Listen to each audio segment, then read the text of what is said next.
우리 말씀 같이 보겠습니다. 사무엘하 7장 9절부터 15절 말씀. 사무엘하 7장 9절부터 15절 말씀입니다.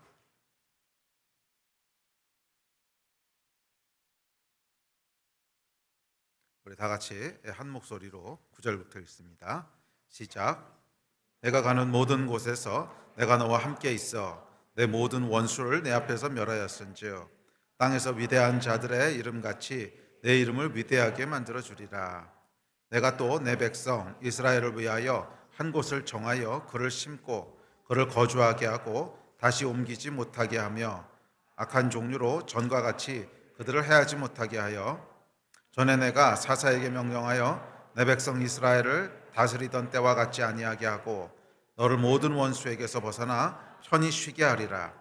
여호와가 또 내게 이르노니 여호와가 너를 위하여 집을 짓고 내 수완이 차서 내 조상들과 함께 누울 때에 내가 내 몸에서 날 내 씨를 내 뒤에 세워 그의 나라를 견고하게 하리라. 그는 내 이름을 위하여 집을 건축할 것이요 나는 그의 나라 왕위를 영원히 견고하게 하리라. 나는 그에게 아버지가 되고 그는 내게 아들이 되리니 그가 만일 죄를 범하면 내가 사람의 매와 인생의 채찍으로 징계하려니와 내가 내 앞에서 물러나게 한 사울에게서 내 은총을 빼앗은 것처럼 그에게서 빼앗지는 아니하리라. 아멘. 저희가 지난주에 이어서 이 성전에 올라가는 그 노래 또 마음에 대해 살펴보려고 하는데 올해 초부터 다윗의 시편들을 통해서 우리가 다윗 영성의 진수 또 예배에 대한 이런 말씀들을 살펴보고 있습니다. 특별히 그 이번 주 끼니 본문에 보면 이제 다윗이 성전을 짓고 성궤를 가져오는 장면이 나오죠. 그래서 우리 다윗의 시편을 계속 살펴보고 있었는데 특별히 이 성전을 짓고 성궤를 가져오는 장면을 통해서 다윗이 성전을 지을 때 어떤 마음이었는지 그리고 그 성전을 향한 하나님의 약속은 무엇이었고 그래서 이스라엘이 성전에 올라갈 때마다 어떤 마음으로 올라갔고 어떤 하나님의 약속을 성취하게 됐는지 이런 말씀들을 오늘 본문을 통해서 좀 살펴보려고 합니다. 그리고 다음 주에는 또 이어서 시편 말씀을 가지고 몇 주 더 기도하려고 합니다. 올해 하나님께서 저에게 주시는 마음은 이 기쁨에 대한 마음으로 시작했지요. 그런데 이 기쁨이라고 하는 것은 땅에서 얻어지는 것이 아니라고 했습니다. 기쁨은 하늘에서 부어지는 것입니다. 기쁨은 철저하게 하늘에서 주어지는 것입니다. 그래서 이 기쁨의 비결이 있다면 하나님의 임재입니다. 우리가 하나님 앞에 나아가면 주 앞에 기쁨이 있고 주의 오른쪽에 즐거움이 있다고 했어요. 그래서 이 기쁨과 즐거움이라고 하는 것은 하나님 앞에 나아가는 사람이 누리게 되는 경험이지요.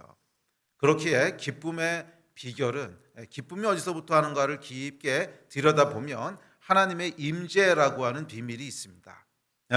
그래서 오늘은 이 성전에 대한 말씀을 중심으로 하나님의 임재에 대한 이야기를 살펴보려고 합니다. 우리 지난주에도 하나님의 임재에 대한 말씀을 살펴봤는데 계속 하나님께서 저 안에 이 하나님의 임재에 대한 마음들을 주십니다. 저에게 주시는 말씀이라고 믿습니다. 이 교회를 여러분 정말 교회되게 하는 것은 하나님의 임재입니다.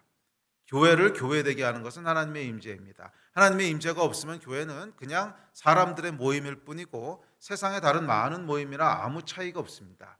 교회가 세상의 다른 모임과 다른 교회가 교회되게 하는 가장 본질이 있다면 그곳에 하나님이 계신 겁니다. 그렇지 않습니까?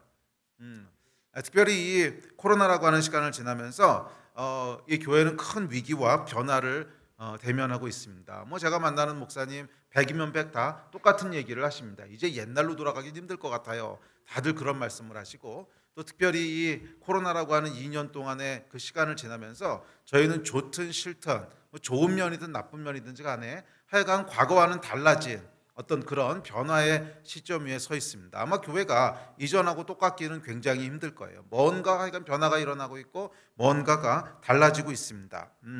그래서 목사님들을 만나보면 또 사역하시는 분들을 만나보면 고민들이 참 많으십니다. 고민들이 참 많아요. 이때 어떻게 대처해야 되는가? 여기서 까딱 잘못하면 굉장히 힘들어질 것 같고 정말 정확한 분별력이 요구되는 때인데 지금 이때 우리가 무엇을 어떻게 준비해야 되고 어떻게 변화를 맞이해야 되는 건가 이런 것에 대해서 고민들이 다 많으십니다. 참 많으세요. 그래서 어떤 분들을 만나봐도 다 이 말씀들을 하세요. 제가 이번 주에도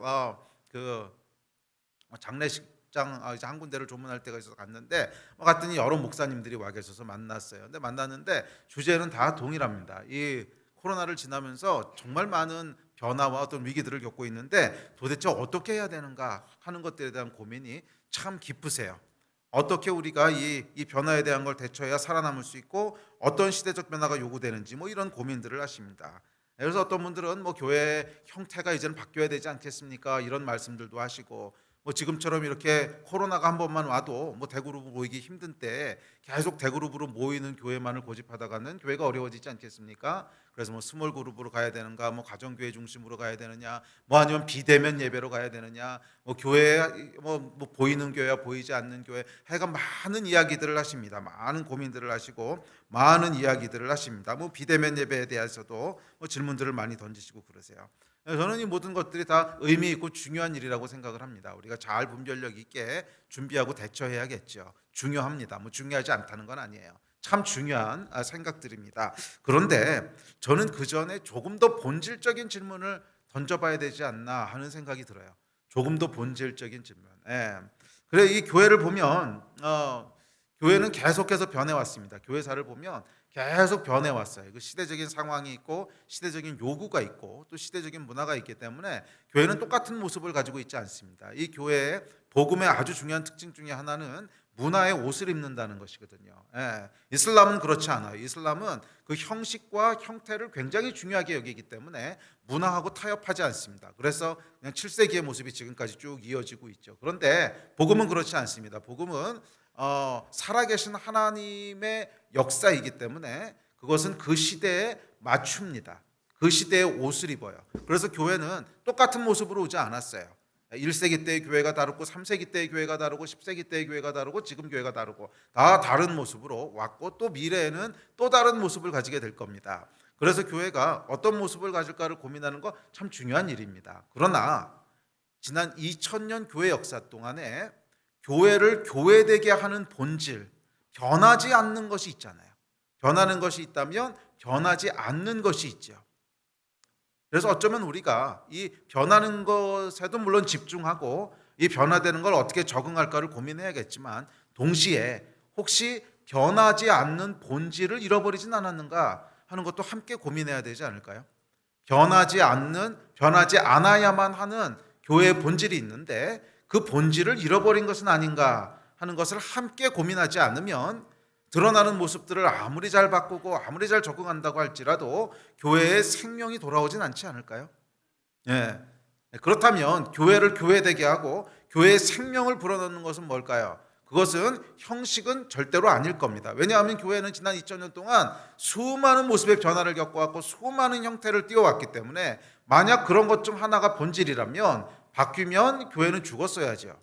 그런데 지난 2000년 동안 뭐 모이는 교회든 흩어지는 교회든 뭐 보이는 교회든 보이지 않는 교회든 대그룹으로 모이든 소그룹으로 모이든 수도원으로 모이든 도시에서 모이든 하여간 교회가 수많은 모양과 수많은 형태를 취해왔지만 그렇다고 교회가 망하지는 않았어요.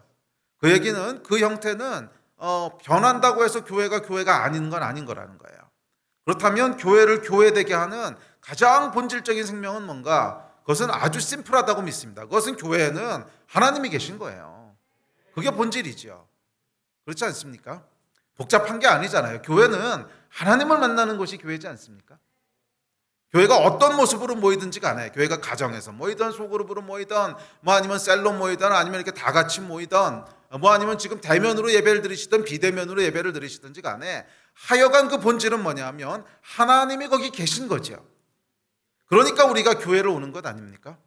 우리가 교회로 그 시간을 들여서 또 이 영적인 이 에너지를 들여서 교회에 오는 이유는 여기 계신 하나님을 만나기를 기대하고 오는 거잖아요. 하나님 만나기를 기대하고 오는 것이지 교회에 커피 맛이 좋아서 오시는 건 아니잖아요. 지금 뭐 우리가 코로나 때문에 카페를 하지 못하고 있지만 뭐 카페 할 때 우리 딜라이트 커피 맛이 좋으셔서 교회 오세요? 근데 부수적인 거죠. 그래서 교회를 왔는데 커피 맛도 좋더라. 뭐 그럼 행복하겠지만 커피 맛있다고 교회 나오는 건 아니잖아요. 교회 무슨 프로그램이 좋다고 교회 나오는 것도 아니고 교회 오면 재밌어서 교회 나오는 것도 아닙니다. 우리가 교회를 나오는 그 마음은 뭐냐 하면 기대는 하나님을 만나고 싶어서 나오는 거죠. 하나님을 만나고 싶어서 나오는 거지 않습니까? 뭐 모양은 다양할 수도 있고 형태는 다양할 수도 있지만 하여간 교회를 교회되게 하는 생명이 있다면 거기에는 하나님이 계신 거예요. 교회는 하나님을 만나는 곳인 거예요. 특별히 예배는 뭐 교회라고 하는 것이 조금 애매할 수 있으니까 특별히 예배는 뭐예요? 교회의 가장 중요한 핵심이 예배인데 뭐 교회는 뭐 하는 곳입니까? 그럼 교회 그 정관에 몇 가지가 있어요. 교회는 예배하는 곳이고 교회는 교육하는 곳이고 몇 가지가 있는데 하여간 그 중에 가장 중요한 파트는 예배하는 곳이에요. 교회는 예배하는 곳인데 이 예배의 핵심은 뭐냐면 하나님을 만나는 거예요. 하나님의 임재예요. 그래서 예배에는 하나님의 임재가 있어야 그 예배가 살아있는 예배가 되고 교회는 하나님의 임재가 있어야 비로소 생명을 가지게 되는 것입니다. 그것이 저는 본질이라고 믿습니다. 뭐 형태는 다양할 수 있고 모양은 다양할 수 있고 전략도 다양할 수 있고 모양도 다양할 수 있어요. 뭐 상황이 안 되면 비대면으로 모일 수도 있고 정 상황이 안 되면 그냥 2명 3명 모여서 예배드릴 수도 있고 정 안 되면 가족이 예배드릴 수도 있고 하여간 뭐 형태는 다양할 수 있는데 하여간 교회를 교회라고 부를 수 있는 이유는 그곳에 하나님이 계신 거예요. 그곳에 하나님의 임재가 있는 거예요. 하나님의 임재라고 하는 것은 제가 지난번에도 설명했지만 그것은 하나님이 여기 계시구나 하는 걸 인식하는 거예요. 그게 교회의 주된 기능이라고 저는 믿습니다. 가정에서 모이든 집에서 모이든 어디서 모이든 카페에서 모이든 하여간 그곳에 모였을 때 그렇지 하나님이 나하고 함께 계시지, 그렇지 하나님이 여기도 지금 나하고 계시지, 이것을 인지하게 되고 인식하게 되는 그게 교회를 교회되게 하는 생명력입니다. 아멘. 저희가 아무리 좋은 모양을 가지고 아무리 좋은 악기를 동원하고 아무리 화려한 무대를 가지고 예배를 드려도 그 예배를 통해서 하나님이 여기 계시구나 하는 생각이 고취되지 않는다면 그것은 죄송하지만 예배는 아닌 거죠.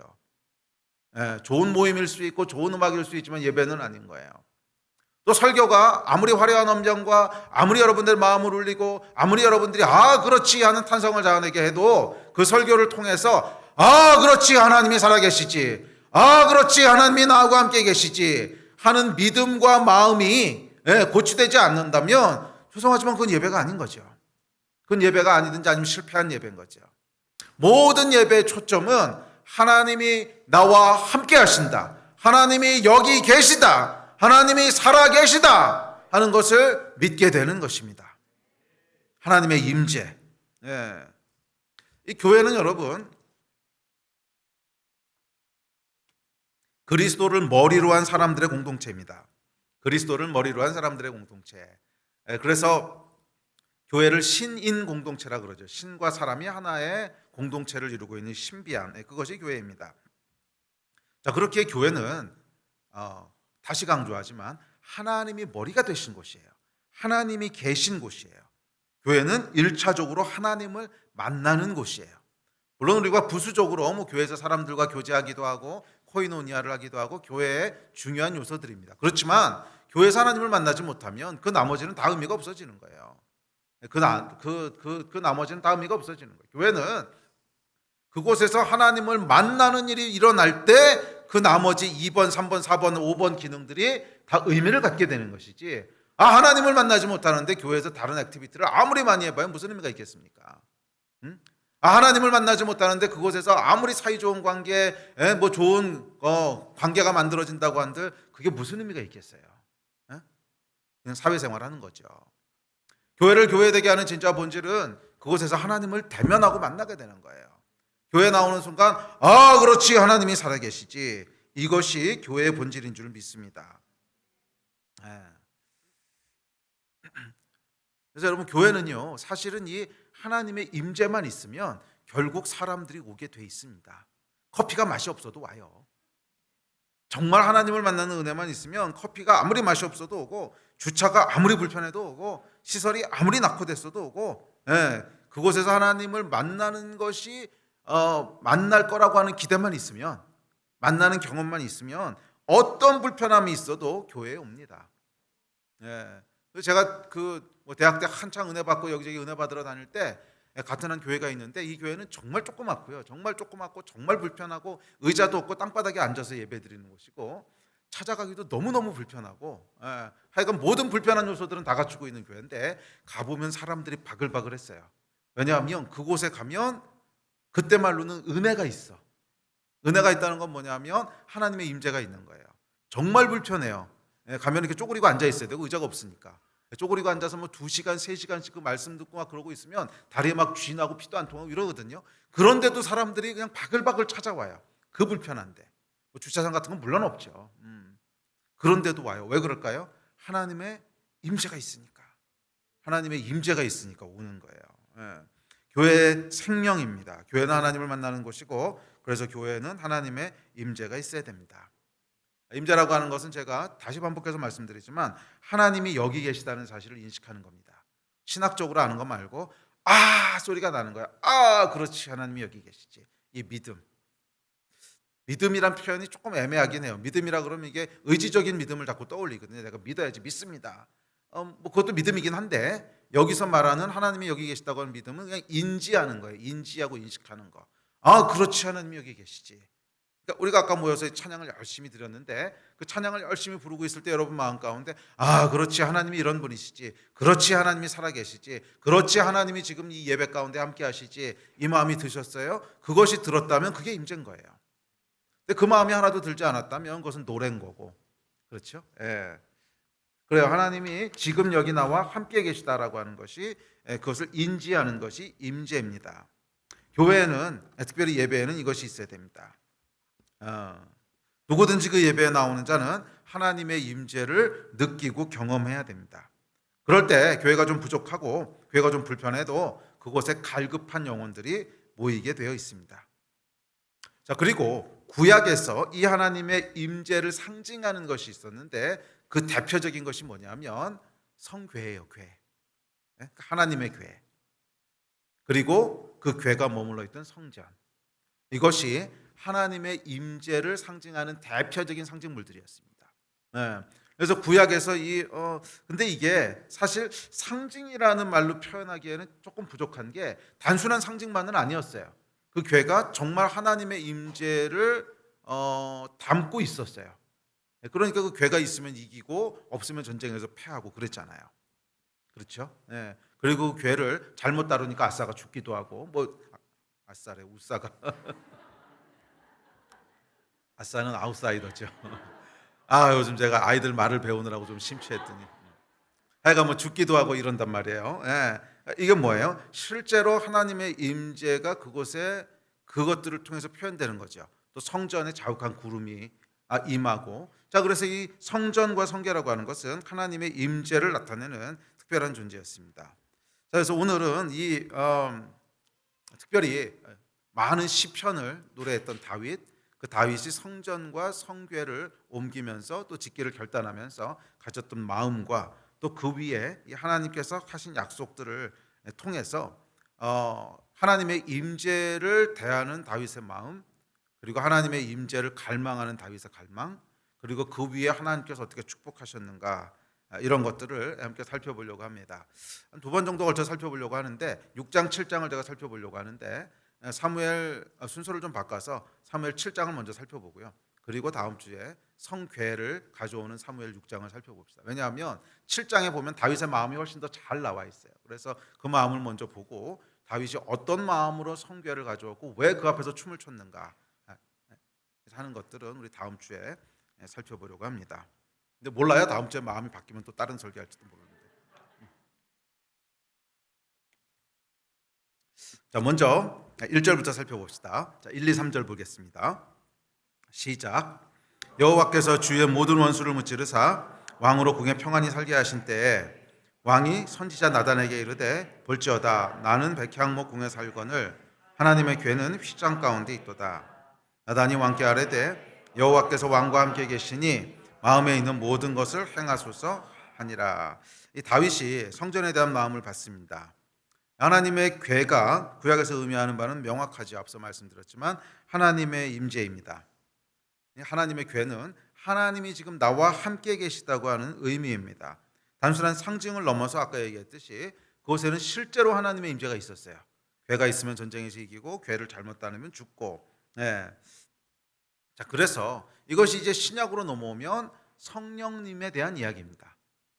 그러니까 이 궤가 성령님으로 바뀌었다는 것이 아니라 사실은 신약의 성령께서 하실 일들을 구약적인 관점으로 예표한 거죠. 그래서 이 하나님의 궤, 성궤라고 하는 것은 앞으로 오실 성령님이 신약 시대, 우리가 살아가는 이 교회 시대에 성령께서 행하실 일들에 대한 것들을 구약적인 그림으로 보여주고 있는 거예요. 예.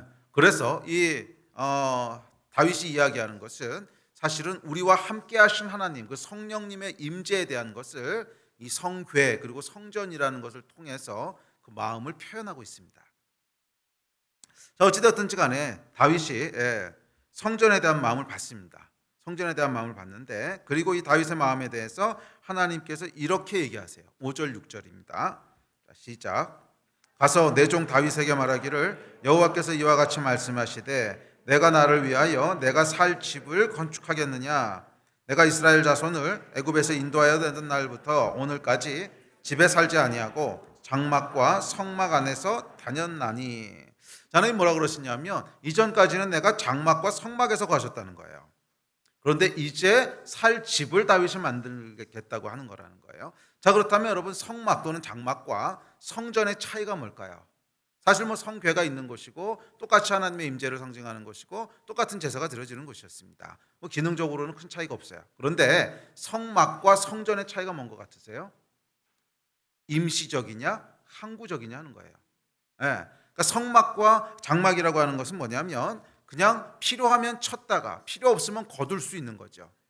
그렇죠. 이게 모세가 출애굽할 때 썼던 그 포맷이니까 계속 옮겨 다녀야 됐으니까 필요하면 그곳에 쳐서 그 안에서 제사를 드렸다가 또 필요 없을 때는 필요 없다기보다는 옮겨야 되는 필요가 있을 때는 그것을 다 접어서 가지고 다니는 거죠. 자, 그러니까 이 성막이라고 하는 것은 항상 있는 건 아니라는 거예요.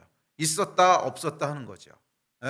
그 장막을 쳐놨을 때는 있지만 어디에 옮기기 위해서 다 장막을 싸서 들쳐 업었어요. 그럼 그때는 어디에도 성막은 없죠.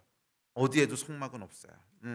자, 이것이 여러분 성막입니다. 그런데 성전은 그렇지 않습니다. 성전은 어느 한 장소를 정해서 그곳에 그냥 항구적으로 성궤를 모셔놓는 거예요. 그래서 여기는 여러분 언제나 아무 때나 가도 그곳에 성궤가 있는 거예요. 이것이 성전입니다. 그래서 5절에 보면 이것을 뭐라 그랬냐면 내가 살 집이라고 하나님 말씀하세요. 내가 살 집이다. 자, 여기서 살 집이라고 하는 표현은 히브리어로 보면 야샤브라고 하는 단어인데 이 단어가 아주 재밌습니다. 그냥 내가 살 집이라고 하는 것이 내가 거기 거할 곳이다, 머물 곳이다 이런 의미보다 조금 더 세요. 그래서 이게 살다, 거하다, 결혼하다 이런 의미예요. 결혼하다라고 하는 얘기가 갑자기 들어가요. 그 얘기는 뭐냐면 이곳이 단순히 거하는 것이 아니라 나의 존재의 어떤 고향이다 이런 뜻인 거예요. 내가 항상 있는 곳이다 이런 뜻이에요. 이해가 되십니까? 이 표현을 어떻게 해야 될지 모르겠는데 하여간 저희 집은 저쪽 아이파크에 사생활 때문에 호수를 말할 수는 없고 하여간 몇 동 몇 호예요. 그러면 저를 보려면 어디 오면 돼요? 거기 가면 항상 있는 거죠. 그게 저희 집이니까 제가 어디 딴 데 가겠습니까? 잠깐 낮에 일하러 가는 거 빼고 밤에는 항상 거기 가면 제가 있는 거죠. 그런 곳이 살 집이란 뜻이에요. 그러니까 하나님께서 옛날에 성막일 때는 여기저기 돌아다니기도 하고 접으면 없어지기도 하고 그랬지만 지금은 하나님을 보려면 어디 가면 된다는, 거기 가면 된다는 거예요. 내가 살 집이다. 내가 있는 곳이다. 그곳이 내가 있는 곳이다. 하나님 이렇게 말씀하시는 거예요. 항상 하나님이 계시는 거예요. 거기 가면 항상 언제나 하나님이 계시는 거예요. 그래서 여러분 오늘 아침 큐티 하신 끼니 본문에 보면 제일 많이 나오는 단어가 뭔지 아십니까? 영원이에요. 영원히 계속 반복해서 나옵니다. 이게 뭐냐면 성전의 특징인 거예요. 성막은 영원하지 않아요. 잠깐 있다 거두면 또 없어졌다가 또 만들었다 이렇게 하지만 성전은 그냥 항상 그곳에 있는 거예요. 언제나 밤에 가도 있고 새벽에 가도 있고 항상 가면 있는 거예요. 자, 다윗의 갈망이 바로 이거라는 거예요. 다윗이 왜 성전을 짓고 싶었냐면 한순간도 하나님의 임재를 놓치고 싶지 않은 거예요. 그래서 다윗이 나중에 그 시편에 보면 죄 짓고 나서 주의 성령을 내게서 거두지 마옵소서 그러잖아요. 그러니까 다윗은 한순간도 하나님의 성령이 거두어지는 것, 한순간이라도 하나님의 임재를 잃어버리는 것이 싫은 거예요. 그것이 성전을 짓고자 했던 다윗의 마음이었습니다. 성막도 있고 장막 성막이 있었기 때문에 그곳에서 그냥 제사 드리면 돼요. 그런데 다윗은 그 성전이 그 성막을 접어서 할 수 없는 그 짧은 순간조차도 놓치기 싫었던 거예요. 항상 하나님이 계셨으면 좋겠는 거예요. 주의 성령을 나에게서 잠시도 거두지 말아 주십시오. 주의 성령을 내게서 거두지 말아 주십시오. 내 위에 항상 함께하여 주십시오. 주님, 1분인쳐도 떨어지지 않고 나와 항상 함께하여 주십시오. 이 갈망이 있었는데 이 갈망이 뭐로 표현된 거예요? 성전으로 표현된 거예요. 네, 그래서 그냥 성막으로는 만족할 수 없습니다. 나는 성전을 짓고 싶습니다. 항상 계신 것, 영원히 계신 것. 그래, 우리 하나님이 이스라엘과 영원히 함께 하셨으면 좋겠습니다. 네, 뭐 성막처럼 옮겨 다녀서 뭐 빼앗겨서 딴 데 가고 이런 거 말고 영원히 하나님이 우리와 함께 하셨으면 좋겠습니다. 그래서 아예 움직일 수 없는 성전을 짓고 그곳에 하나님의 교회를 모신 거죠. 이것이 성전을 향한 다윗의 갈망이었습니다. 그리고 저는 교회가 그런 곳이 되어야 된다고 믿습니다. 네, 교회에 대해서 마태복음이 이렇게 얘기합니다. 자, 시작. 두세 사람이 내 이름으로 모인 곳에는 나도 그들 중에 있느니라. 나도 그들 중에 있느니라. 뭐예요? 임재가 있다는 거죠. 하나님이 그들 중에 계시다는 거예요. 예수께서 계시겠다는 거예요. 그런데 어디 계시겠다고 말씀하시냐면 두세 사람이 내 이름으로 모인 곳에, 이게 바로 여러분 교회의 정의예요. 두세 사람이 예수 그리스도의 이름으로 모인 곳이 교회라는 거예요. 그것이 뭐 가정이 됐던 아니면 뭐 큰 규모의 교회가 됐든지 간에 하여간 교회는 두세 사람이, 한 사람이 아니라 두세 사람이 예수의 이름으로 모인 곳이 교회라는 거예요. 네? 교회는 건물도 아니고 교회는 조직도 아니고 두세 사람이 모인 공동체예요. 자, 그런데 이 공동체 위에는 뭐가 있겠다는 거예요? 하나님의 임재가 있을 거라고 약속하셨어요. 장소에 관계없이 이게 교회입니다. 두세 사람이 예수의 이름으로 모인 곳, 그러니까 그곳이 교회고 이곳이 예배입니다. 그리고 그곳에는 뭐예요? 항상 하나님이 계시겠다는 거예요. 다윗이 갈망했듯이 그곳에는 항상 하나님이 계시다. 이 다윗이 원했던 것은 여러분 변하지 않고 영원히 함께 하신 하나님의 임재였습니다. 영원히 24시간 항상 거기 가면 항상 하나님이 계시는. 그리고 저는 이것이 교회의 생명이라고 믿어요. 교회는 여러분 거기 가면 항상 하나님을 만날 수 있어야 돼요.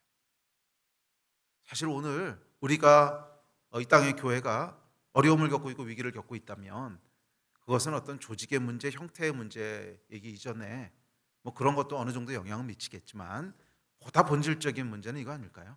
교회에 갔을 때 하나님을 만날 수 있는가? 교회에 갔을 때 정말 하나님의 임재를 내가 느끼는가? 네. 교회에 가서 뭐 교회 조금 더 구체적으로는 예배에 참석해서 예배를 드리고 나면 그렇지, 하나님이 살아계시지, 이 마음을 가지게 되는가? 이게 또 본질적인 문제가 아닐까요? 이게 정말 살아있다면 교회는 여러분 다윗이 성전을 짓고 성전을 향해서 갈망했듯이 항상 하나님을 만날 수 있는 곳이어야 되지 않겠습니까? 항상 하나님을 만날 수 있는, 예배는 항상 하나님을 대면할 수 있는 그런 기회가 돼야 되지 않을까요? 예배에 참석했는데 아무런 감흥도 없고, 예배에 참석했는데 아무런 경험도 없고, 그렇다면 그 예배는 실패한 거죠. 생명을 잃어버린 거죠. 그리고 어쩌면 오늘날 이 땅의 교회들이 위기를 겪고 있다면 그 위기에 보다 깊은 본질은 어떤 모양이나 형식이나 프로그램이 아니라 하나님을 만날 수 있는가? 우리가 교회에서 하나님을 만날 수 있는가? 우리가 예배에 참석하면 정말 그곳에 하나님의 임재가 있는가? 정말 그곳에 하나님의 임재가 있는가? 이게 여러분 진짜 이유라고 믿습니다. 이 교회가 어려워지면서 많은 분들이 과거 한국 교회의 부흥과 영광을 그리워하십니다. 그렇죠. 70년대, 80년대 참 큰 부흥이 있었고 부흥 가운데 우리가 참 영광스러운 하나님의 역사를 받고, 그래서 아주 젊은 사람들은 뭐 그때 경험이 없으니까 모르겠지만 조금 연배가 있으신 분들 40대 이상만 되더라도 50대는 말할 것도 없고 40대 이상만 되더라도 다 과거 얘기를 하세요. 와, 그때 영광으로 다시 회복돼야 되는데, 다시 돌아가야 되는데, 뭐 이런 말씀들을 하십니다. 근데 제가 이 얘기를 듣다가 번뜩 무슨 생각이 들었냐면 성령께서 주신 생각인데, 못 돌아가 이런 생각이었어요. 부정적인 의미가 아니에요. 못 돌아가 그 얘기는 뭐냐면 교회 역사를 보면 빠꾸한 적은 한 번도 없어요. 회귀한 적은 한 번도 없다는 거예요. 그러니까 이 교회 역사를 보면 계속 하나님께서 이제 부흥을 주시는데, 때때로 부흥을 주시는데, 그 부흥은 과거에 우리가 이런 부흥이 있었는데 돌아가야 돼, 그래서 돌아간 적은 한 번도 없다는 거예요. 모든 부흥은 다 새로운 부흥이었어요. 새로운 부흥이었다고 하는 건 뭐냐면 이전과는 완전히 다른 형태였고, 전혀 새로운 모습이었고, 기대하지 않았던 모습이었고, 이런 모습으로 나타났지. 아, 우리가 과거의 영광을 회복해야 돼, 돌아가야 돼, 으쌰 돌아가자, 그래가지고 회개한 역사는 없다는 거예요. 그래서 제가 이제 그 얘기 이렇게 듣고 있다가 속으로 혼자서 못 돌아가, 이 얘기가 갑자기 못 돌아가.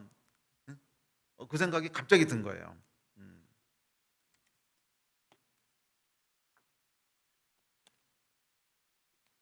과거로 돌아가는 부흥은 없어요. 모든 부흥은 새로운 형태의 부흥입니다. 단 한 번도 없어요. 왜냐하면 이 부흥이라고 하는 것의 성격은, 부흥은 돌고 도는 반복이 아니기 때문에 그래요. 부흥이라고 하는 것은 하나님 나라의 완성을 향한 발전입니다. 계속 하나님 나라의 완성을 향해서 발전돼 가는 것이지, 그것이 돌고 도는 반복이 아니라는 거예요.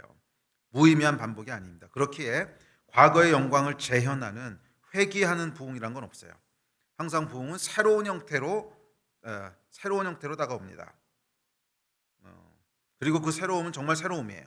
우리가 전혀 생각하지 못했던 모습, 우리가 전혀 기대하지 않았던 형태, 우리가 전혀 고려하지 않았던 곳에서 시작됩니다. 한국 땅에 부흥이 일어난다면 아마 우리가 전혀 생각하지 못했던 모습, 전혀 생각하지 못했던 곳에서 일어날 거예요. 정말 생각 못했던 곳에서 일어날 거예요. 예를 들면 우리나라에 들어와 있는 외국인들이라든지 이런 거 우리가 한국 교회의 어떤 거라고 별로 생각을 못 하잖아요. 그런 곳이다. 예를 들자면 그런 거예요. 우리가 전혀 생각 못 하고 있던 것, 물론 몇몇 사람은 집중하고 있을 수도 있지만 거의 대부분은 예상하지 못하고 있던 것, 그런 곳에서 전혀 예상하지 못했던 그런 형태로 일어난다는 것입니다. 그렇게 우리가 매번 모일 때마다 기도하잖아요. 한국교회 회복과 부흥을 해서 매번 모일 때마다 기도하는데, 여러분, 우리가 기대해야 될 것은 뭐냐면 이 과거의 모습을 그리면서 부흥을 일어나게 해주십시오, 이렇게 기도하는 거는 바른 건 아닌 것 같아요. 과거에 이 땅에 있었던 그 영광을 추억하면서 그렇게 부흥을 구하면 안 되고, 하나님이 행하실 일들, 새로운 일들을 기대해야 돼요. 그래서 기도하고 우리가 구할 때 첫 번째는 뭐냐면 우리 안에 있는 모든 편견들을 내려놓아야 됩니다. 모든 편견들을 내려놓고 마음을 열어야 돼요. 어떻게 하나님이 역사하는 시간을 우리가 볼 수 있도록 마음을 열어야 되고, 그다음에 두 번째는 뭐냐면 더 본질적인 걸 구해야 된다는 거예요. 더 본질적인 거. 그게 뭐냐면 오늘 얘기했던 임재예요. 그래서 저는 더 구체적으로 이 땅의 부흥을 위해서 기도할 때 하나님, 교회에 하나님의 임재가 회복되게 해주십시오. 이거는 2000년 전부터 지금까지 변하지 않는 거예요. 변하지도 않았고 대체되지도 않았어요. 2000년 전이나 지금이나 똑같이 교회를 교회되게 했던 본질은, 항상 부흥이 일어날 때마다 일어났던 현상은 뭐냐면 사람들이 하나님을 인식하는 거예요. 아, 하나님이 살아계시구나. 아, 하나님이 지금도 역사하고 계시는구나. 아, 하나님이 나하고 함께 하시는구나. 이거는 15세기의 부흥에도, 16세기의 부흥 때도, 17세기의 부흥 때도, 웨일즈 부흥 때도, 미국의 부흥에도, 평양 대부흥 때도 똑같았어요.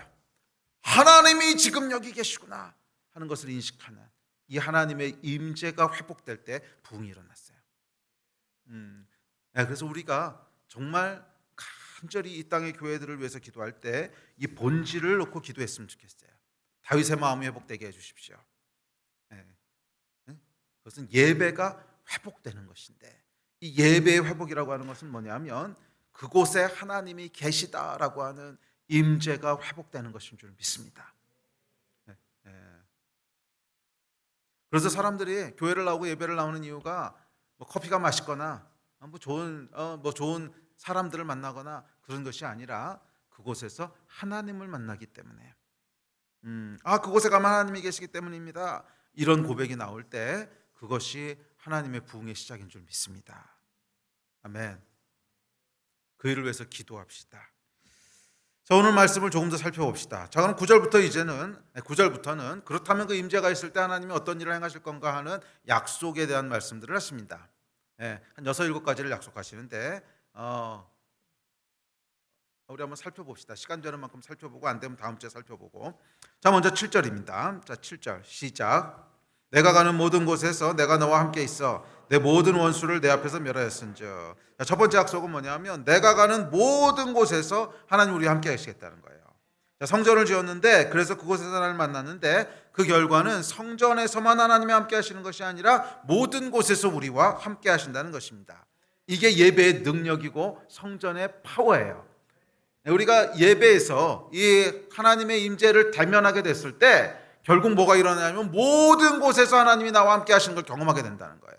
그 이야기를 바꿔 얘기하면 성전에서 하나님의 임재를 경험하지 않았는데 모든 곳에서 하나님의 임재를 경험할 리는 없다는 거예요. 이해가 되십니까? 그러니까 이 예배라고 하는 것은 뭐냐면 이곳에서 하나님의 임재를 경험하게 될 때 오늘 7장 9절 말씀처럼 나의 삶의 모든 연장마다 하나님이 나하고 함께 하시는구나 하는 임재를 경험하고 누리게 된다는 거예요. 여기서 실패하면 거기서는 볼 것도 없는 거예요.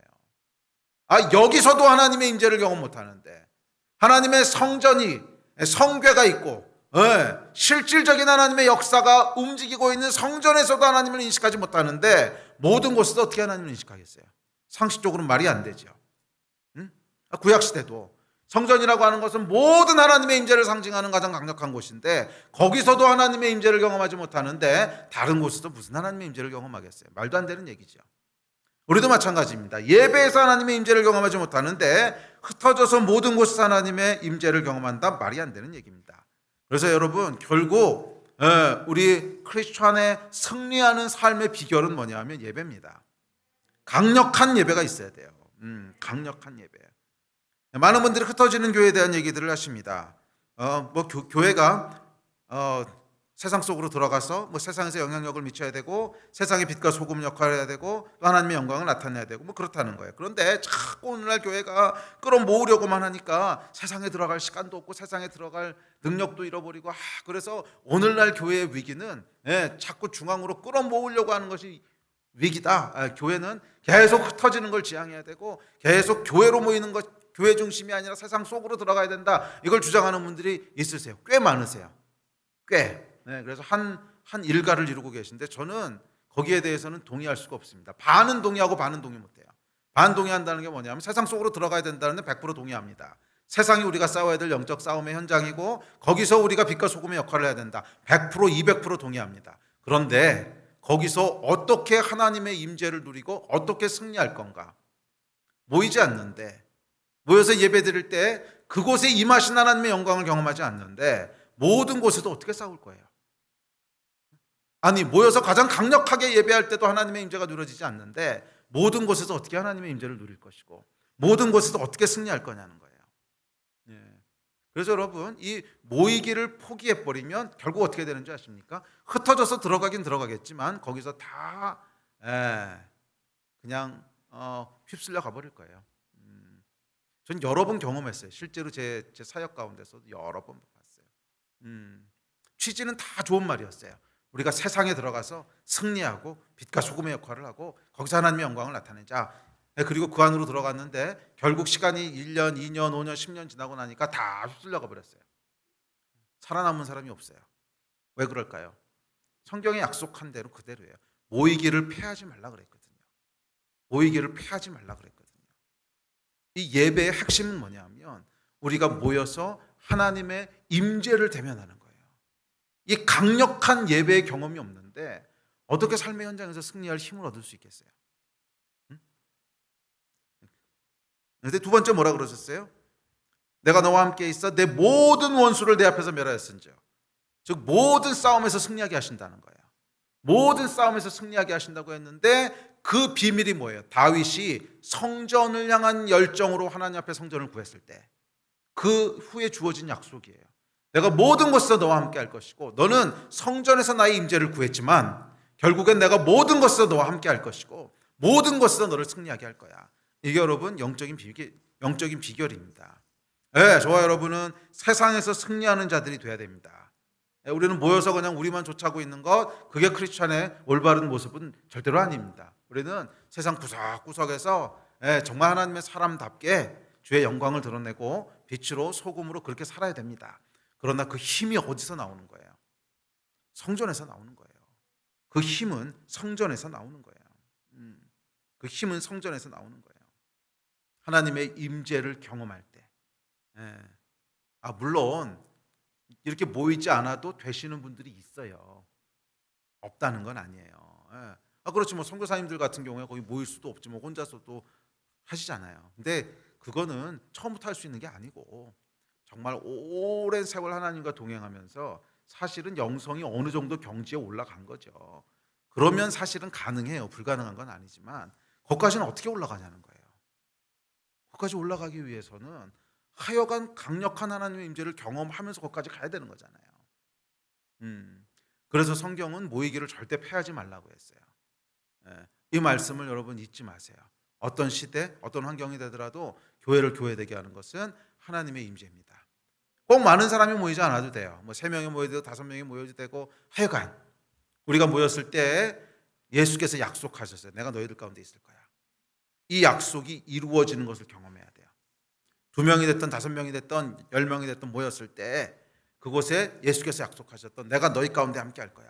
이 약속이 이루어지는 것을 경험할 때 거기서부터 우리가 모든 곳에 나와 동행하신 하나님을 경험하게 되는 것이고, 거기서 우리의 모든 원수들을 멸하시는 승리를 경험하게 되는 줄 믿습니다.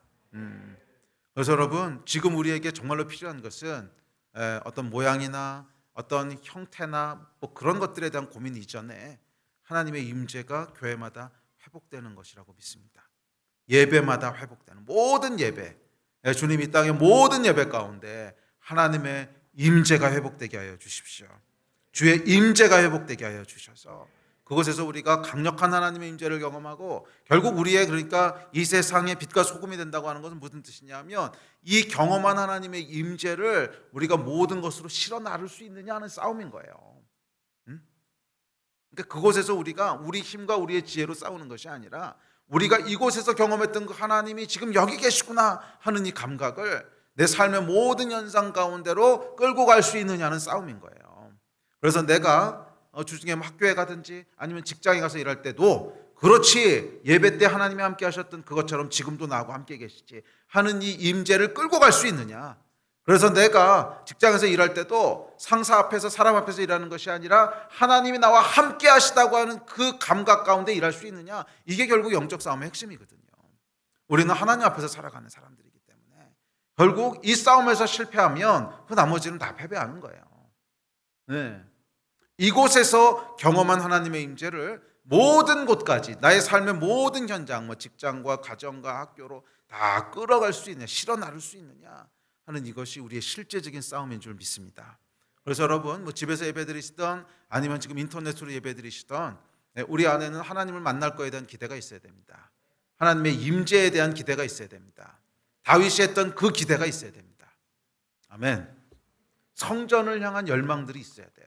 잠시라도 하나님의 임재가 없이는 나는 살 수 없습니다. 뭐 성막도 있고 성전도 있고 가끔씩 하나님의 임재를 대면할 수 있지만 그것으로는 충분하지 않고, 나는 잠시도 하나님을 떠나지 않는, 항상 그곳에 계시는 이 하나님의 임재를 갈망합니다. 이 마음, 이 다윗의 마음, 그 마음이 있을 때 우리 위에 하나님의 약속이 이루어질 줄 믿습니다. 두 번째 약속은 9절 후반부입니다. 시작. 땅에서 위대한 자들의 이름같이 내 이름을 위대하게 만들어 주리라. 자, 하나님의 임재를 사모하는 자들에게 하나님께서 그를 높여주시겠다는 약속이에요. 그래서 성경에 보면 이것을 반대로 수치를 당하지 않게 하시겠대요. 시편에 보면 이렇게 얘기합니다. 시작. 주를 바라는 자들은 수치를 당하지 아니하려니와 까닭없이 속이는 자들은 수치를 당하리이다. 하나님을 찾는 자, 하나님의 임재를 사모하는 자들은 수치를 당하지 않을 것입니다. 정말 여러분들이 이 하나님의 임재를 이곳에서 경험하고 직장에서, 학교에서 그 하나님의 임재를 실어 나르고 경험하고 있다면 여러분 수치당하지 않을 거예요. 잠깐은 사람들이 의하고 손가락질할 수 있어도 결국엔 하나님이 높이실 겁니다. 결국엔 하나님이 높이실 거예요. 정말 하나님의 사람은요, 결국 하나님이 결국 하나님이 높이세요. 수치를 당하지 않아요. 진짜 수치는 뭔지 아십니까? 하나님의 사람이 하나님의 사람됨을 잃어버리는 게 진짜 수치예요. 그것은 진짜 비참하고 진짜 수치스러워요. 그러나 이 하나님의 사람이 하나님의 임재를 잃어버리지 않으면 비록 잠깐은 어려움에 처할 수 있어도 결국 하나님께서 우리로 수치를 당하지 않게 하시고 세상에서도 높임을 받게 하실 거예요. 세상적인 지위가 꼭 높아진다는 것이 아니라 사람들의 존경을 받게 하실 거예요. 다니엘이 그랬던 것처럼, 요셉이 그랬던 것처럼 이것이 하나님의 임재를 향한 약속입니다. 자, 셋째 10절입니다. 시작. 내가 또 내 백성 이스라엘을 위하여 한 곳을 정하여 그를 심고 그를 거주하게 하고 다시 옮기지 못하게 하며 악한 종류로 전과 같이 그들을 해하지 못하게 하여. 자, 세 번째 약속은 뭐냐면 하나님께서 우리를 한 곳에 거주하게 하시겠대요. 이스라엘을 한 곳에 거주하고 방황하지 않게 하시겠다는 거예요. 자, 세 번째 약속은 우리로 방황하지 않게 하시겠다는 겁니다. 우리의 마음도 우리의 삶도 더 이상 방황하지 않게 하실 거예요. 왜? 최고의 것을 찾았으니까. 하나님의 임재는요 최고의 것이에요. 그것을 대면해 본 사람은 알아요. 하나님의 임재는 최고의 것이기 때문에 이 임재를 맛보고 대면한 사람은 더 이상 다른 것을 기웃거리지 않아요. 그런데 반대로 하나님의 임재를 경험하지 못한 사람은 다른 것을 기웃거려요. 왜? 삶에 아직도 갈급함이 있기 때문에 그래요. 그러나 우리 하나님의 참된 하나님의 임재 안으로 들어간 사람은 삶에 만족함이 있어요. 삶에 만족이 있어요. 예, 그 만족을 여러분 누리시기 바랍니다. 정말 성령께서 나와 함께 하시고 성령 충만한 하나님의 임재가 있을 때는요 삶에 만족이 있어요. 그래서 다른 것을 기웃거리지 않아요. 뭐 사람들이 뭐라 그래도 별로 신경도 안 쓰이고, 예, 별로 신경이 안 쓰여요. 방황하지 않는 거예요. 삶에 만족이 있어요. 왜? 최고의 것을 찾았기 때문에. 그런데 이 임재를 누리지 못하는 사람은 삶의 방황을 멈추지 못합니다. 계속 이것저것을 방황하고 기웃거리게 됩니다. 임재가 있으면 우리가 방황하지 않습니다. 자, 네 번째, 하나님께서 평화, 샬롬을 주십니다. 11절입니다. 시작. 전에 내가 사사에게 명령하여 내 백성 이스라엘을 다스리던 때와 같지 아니하게 하고 너를 모든 원수에게서 벗어나 편히 쉬게 하리라. 예, 우리로 편히 쉬게 하신다는 거예요. 그래서 이 하나님의 임재 안에 들어가면 거기는 평화가 있고 쉼이 있습니다. 평화가 있고 안식이 있습니다. 이 하나님을 떠난 인간은 쉼이 없어요. 안정을 누리지 못하고 불안해합니다. 어디서도 쉼을 누리지 못하고 두려워합니다. 두려워하니까 쉬지 못하는 거죠. 이게 여러분 타락한 인간의 벗어날 수 없는 굴레예요. 하나님께서 약속하십니다. 성전을 짓는 다윗에게 뭐라고 약속하시냐면 네가 성전을 지으면 모든 원수들이 주는 두려움에서부터 벗어나 편히 쉬게 될 거야. 네가 성전을 지으면 모든 고통과 고민과 불안함과 두려움으로부터 벗어나 편히 쉬게 될 거야. 임재에는 여러분 하나님의 안식이 있습니다. 쉼이 있어요. 예, 나를 지키시고 보호하시는 분, 그 하나님을 인식하게 될 때 비로소 우리 삶에 샬롬, 쉼이 임하게 되는 줄 믿습니다. 이 쉼은 여러분 죄송하지만 단순히 성경 공부한다고 쉼이 누려지진 않아요. 노력한다고 누려지는 건 절대로 아니고요.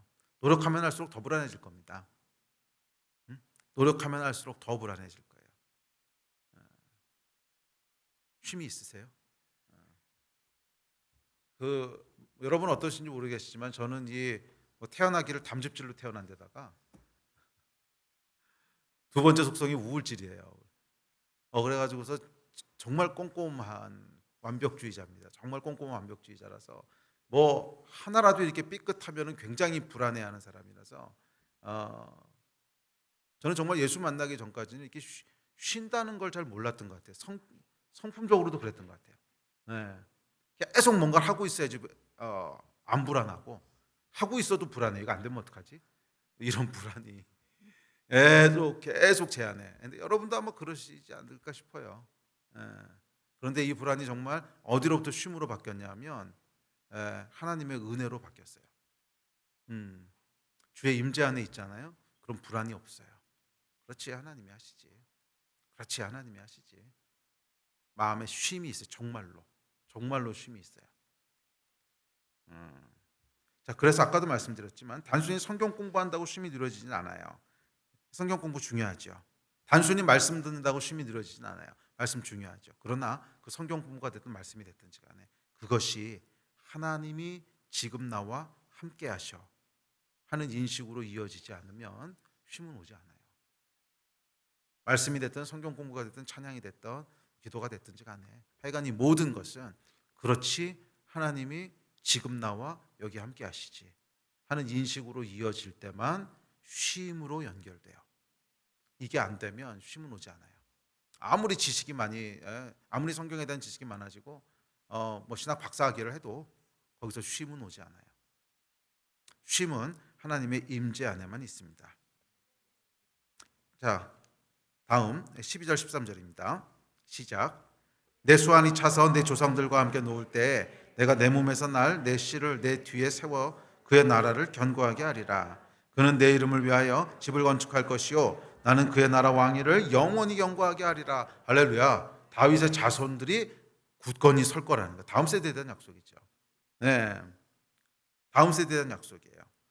여러분, 이 땅의 교회들 가운데 뭐 한국뿐만 아니라 서구 사회도 마찬가지인데 청년들과 아이들이 줄어들기 시작한 건 벌써 오래됐습니다. 한국교회 절반 이상은 주일학교가 없고요. 거의 비슷한 퍼센테이지로 청년부도 없습니다. 자, 어떻게 하면 다음 세대를 살릴 수 있을지 모두가 고민하고 모두가 기도하는 제목입니다. 그런데 하나님께서 약속하셨어요. 내 몸에서 날 내 씨를 내 뒤에 세워서 그의 나라를 견고하게 하리라. 다음 세대가요, 그의 나라, 하나님의 나라를 견고하게 할 거라는 거예요. 정말 놀라운 약속 아닙니까? 그는 내 이름을 위하여 집을 건축할 것이고, 집이 뭐야? 하나님의 집을 건축한다는 거예요. 나는 그의 나라 왕위를 영원히 견고하게 하리라. 우리 자손들이 주의 나라를 견고하게 세울 것입니다. 언제? 다윗이 성전을 짓기로 결정했을 때. 맞아요.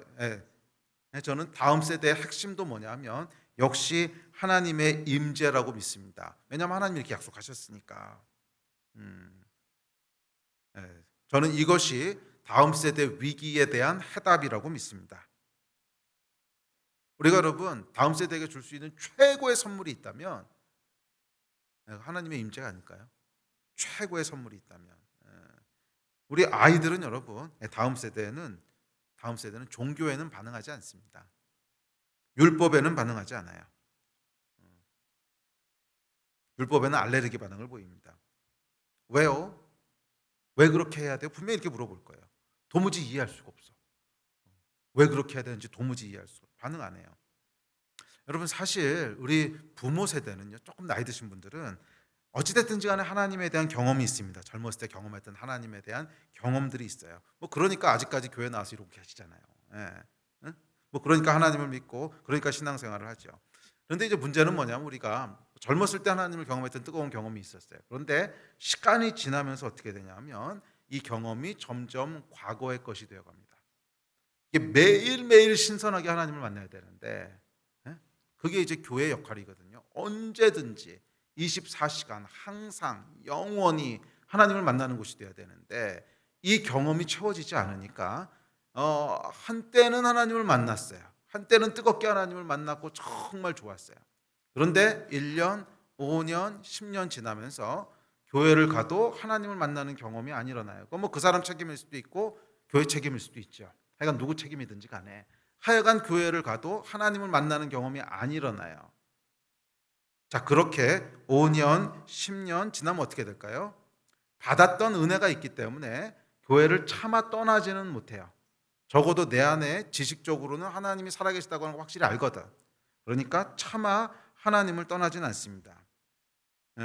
그런데 이 열정이 점점점 식어가면서 이 기대와 흥분, 그러니까 처음엔 기대와 흥분이 있었죠. 뭐 그렇잖아요. 처음에 뜨겁게 하나님을 만나고 뜨겁게 성령을 체험하고 그러면 예배 나올 때마다 기대가 있어요.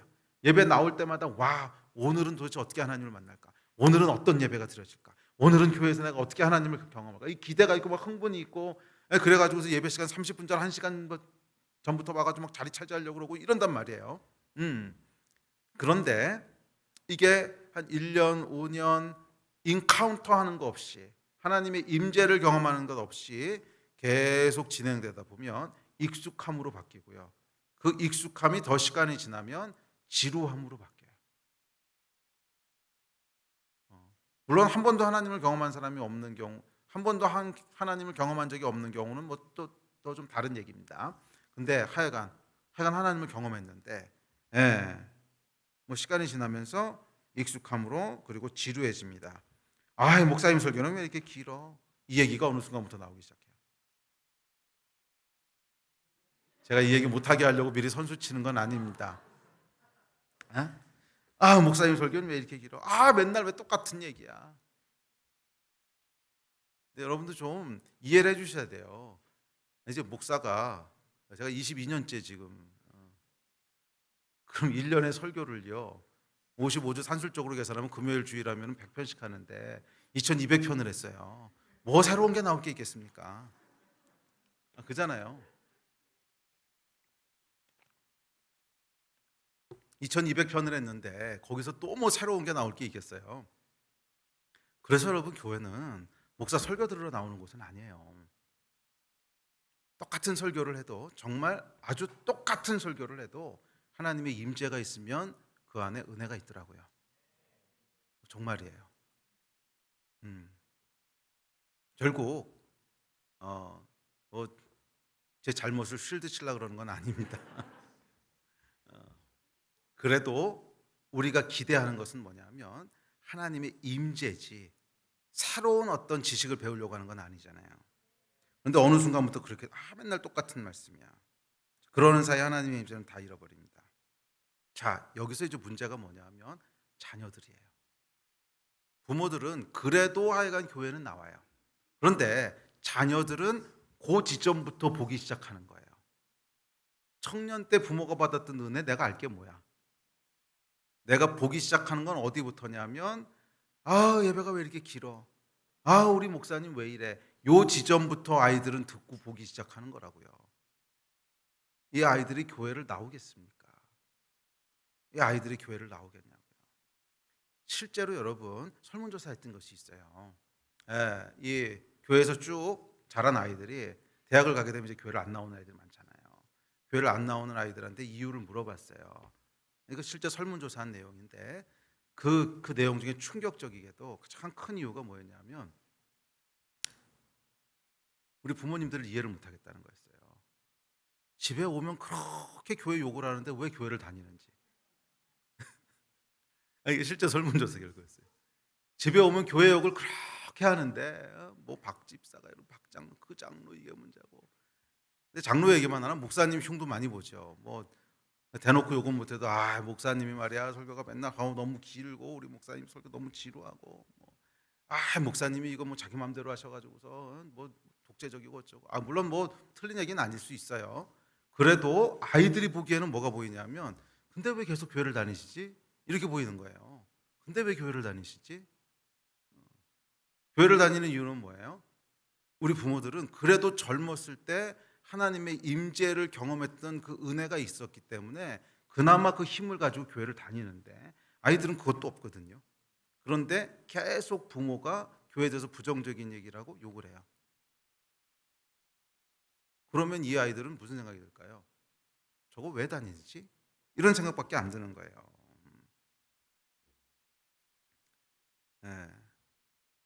아이들에게 신앙의 유업을 물려준다 그랬을 때는 신앙을 강요하는 것만 가지고 되지 않습니다.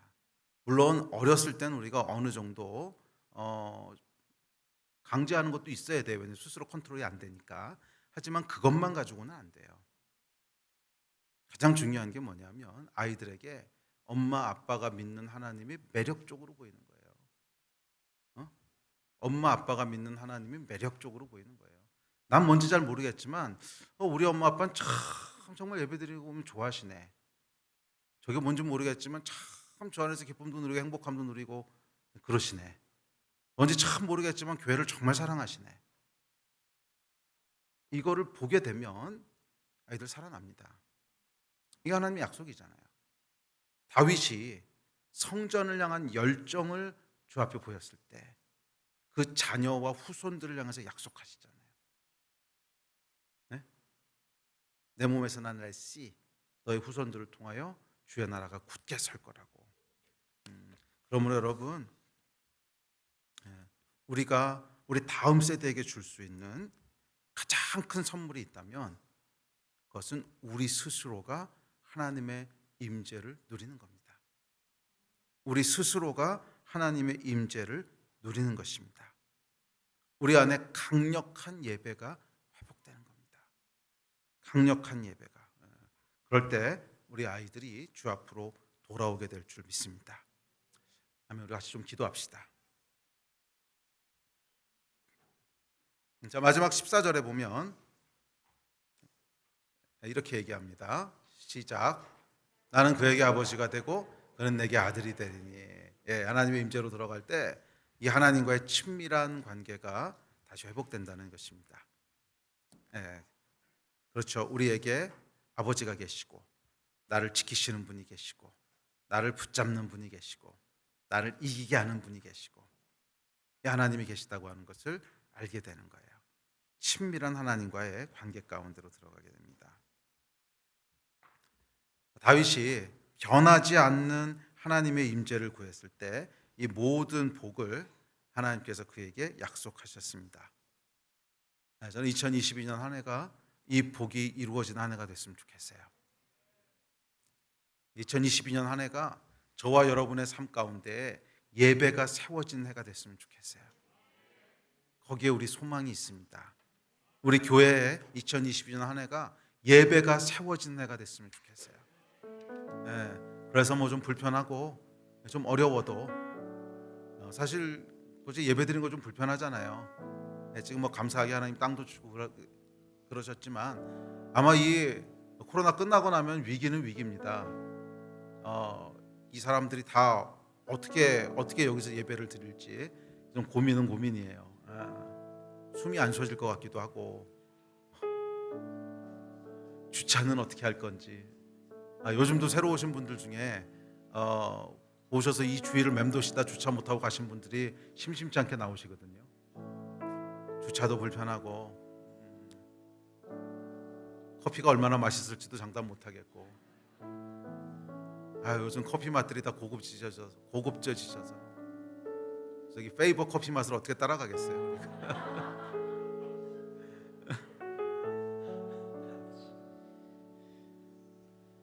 뭐 커피도 뭐 그렇고 주차도 불편하고 그래도 하나님의 임재가 있으면요 거기엔 사람들이 모이게 돼 있어요. 우리가 지켜야 될 것, 우리가 물려줘야 될 것, 그것은 모일 때마다 하나님의 임재 안으로 들어가는 겁니다. 모일 때마다 하나님의 임재를 경험하는 것이에요.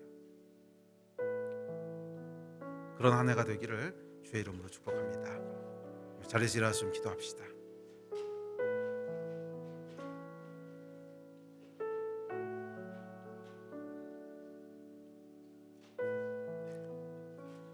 우리 이 밤에 함께 기도하고 예배할 때 주의 임재가 이곳 가운데 가득하기를 함께 소망하고 기도합시다. 또 우리 교회뿐만이 아니라 이 땅의 교회들 가운데 주님, 우리 하나님의 임재가 있는 예배가 되게 하여 주십시오. 주님, 뭐 다른 건 다 부족할 수 있고 실패할 수 있어도 우리 하나님을 만나는 일은 실패하지 말게 해주십시오. 모든 교회 가운데 모든 성도님들이 그곳에서 하나님을 만나게 되는 역사가 있게 해주시고, 그래서 예배를 향한 기대감들이 증폭되게 해주십시오. 예배를 기대하는 마음들이 생기게 하여 주십시오. 이를 위해서 좀 중보하고 또 오늘 예배 가운데도 그런 하나님의 임재가 충만하기를 함께 좀 간구하며 나아갑시다. 그 마음이 여러분 있으십니까? 다윗이 성전을 재건했던 마음입니다. 다윗이 성전을 지었던 마음입니다. 성막이 있었음에도 불구하고 잠시도 하나님의 임재를 놓치고 싶지 않았던 이 다윗의 열망처럼 우리 안에 주의 임재를 향한 갈망들이 주여 성령께서 증폭시켜 주시고 오늘 그 하나님의 임재 가운데로 충만하게 들어가게 해 주십시오. 이를 위해서 우리 같이 주여 3번 크게 부르시고 합심해서 기도합시다. 기도하시겠습니다. 주여